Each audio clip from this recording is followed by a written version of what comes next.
আমি একজনের জন্য গেম ছেড়ে দিছি। আমি গেম ছেড়ে দিয়েছিলাম বলতে গেম খেলতাম কিন্তু খুব কম।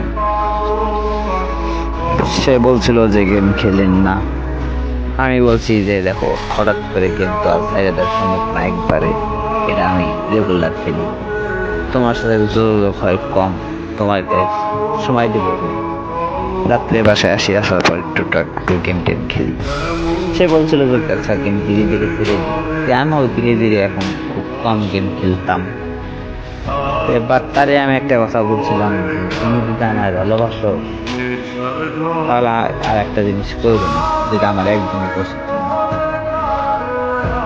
সে তারপরেও সে আজকে মানে 12 তারিখ রাত 12 তারিখ বিকাল 5টার দিকে হয়তো একটা যেটা করতে মানা করছিলাম ওইটা করছে। তো এখন আমি তারে বলছিলাম যে তুই ওইটা যদি করো তাহলে আমি তোমার মানে আমায় ভালোবাসলে তুমি এটা আমার করবা না। তার মানে সে আবার যদি ওইটা করছে তার মানে সে আমায় ভালোবাসে না।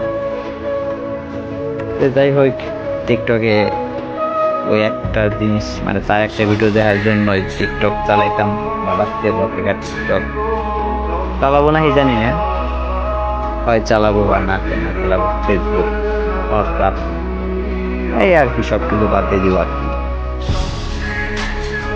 তো যাই হোক, তুমি ভালো থাকো। বাই। আর গেম এখন আমার গেমই আছে এখনো।